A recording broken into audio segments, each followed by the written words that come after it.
Well, my interest began about uh,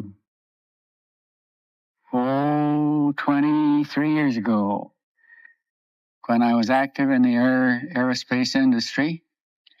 Our chief test pilot, Max Stanley, who had had a tremendous amount of previous aircraft experience, was making a trip back from Albuquerque to Los Angeles, to Hawthorne, to our plant there. And he and two very knowledgeable observers saw a UFO which could not be explained by any of the techniques that we knew then or know now.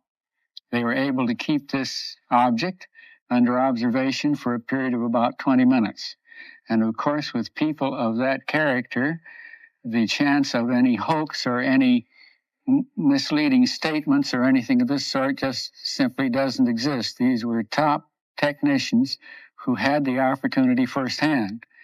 Personally, I have never seen a UFO or had any contact with anyone who has other than Mr. Stanley. But I had complete and have complete confidence in him, and I know what he reported was actually there. Well, starting with that interest then, it became a natural thing to read up on what I could here and there in the other place. And my belief in the fact that there are UFOs, so-called, has been reinforced through the years by what I've read. It great incentive to believe, which occurred in 1950. So that's about the size of it. Well, it really seems like these UFOs move in very strange patterns. They're able to hover, almost standing still, and then zoom off. It seems as if they must be utilizing some other form of energy that perhaps we don't know about. Now, in terms of our present, aerodynamic technology, do you feel that we're utilizing all that we can? Aircraft are thoroughly modern and up to date based on our present knowledge. But there is absolutely no question in the world but what there is not only a source of power of which we're not acquainted, but there is also a source of propulsion which we're not acquainted, because the UFO seem to have unlimited power, which perhaps we might obtain if we develop fusion. Fusion power is more or less goes on forever. Fission that we're using now utilizes the elements to a certain extent, but fusion recreates the material that's used. And perhaps a small fusion power plant would give you the power necessary. But the propulsion of these UFOs is unique. Their ability to hover, their ability to accelerate very rapidly, their ability to move at very high speeds, very much higher than anything that we have achieved even with our supersonic aircraft. All of these things, and particularly interestingly without sonic booms and the things that we don't like about our supersonic aircraft, all of these things indicate a type of propulsion which is unique, different than anything we know anything about, and which would be of tremendous value if we could develop it and use it.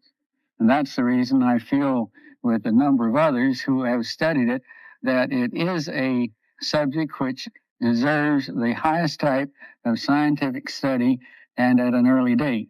The advantages to be gained are perfectly enormous. Well, since you have designed a number of aircraft since the early days and throughout the war, such as the Flying Wing, would you say that flying saucers are aerodynamically sound? I don't believe they are aerodynamically powered.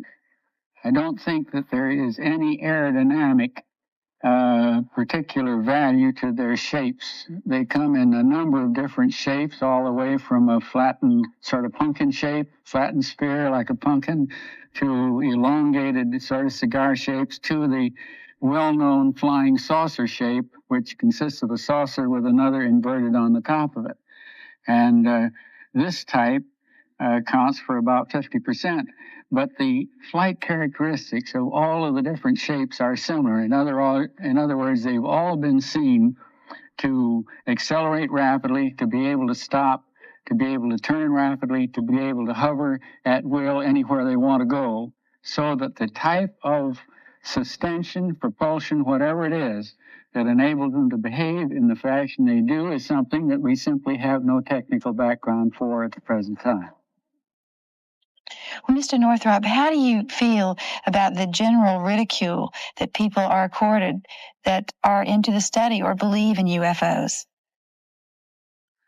Well, there has been a great deal of ridicule directed to the subject of UFOs, and probably rightly so to a certain extent, because probably 85 to 90% of the sightings of UFOs are not really unidentified flying objects. In other words, there is an answer to approximately 90% of the sightings that are made, which correspond to the present techniques that we have.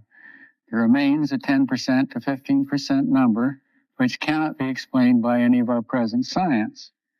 So that there's a natural reason to a certain extent for ridicule. And don't forget that the Wright brothers and Fulton and everybody, the man who invented the first steam engine, all were ridiculed. They didn't want to leave the horses or the buggies or anything of that sort. So it's a natural thing for humans to ridicule something that they don't understand. But the subject of UFOs has pulled in the serious study of many highly competent technical people. Many doctors of science have studied and fully believe in UFOs. And the number of these is sufficiently great and their reputation is sufficiently high so that there really, in my humble estimation, there's no room left for ridicule. It just doesn't belong in this subject if we're talking about genuine UFOs. And how long do you feel it will be before we are flying in UFOs?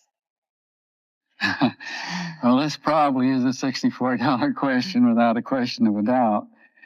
I think it depends a great deal on how rapidly we take them seriously and how soon we really set up a scientific study team to work on the subject.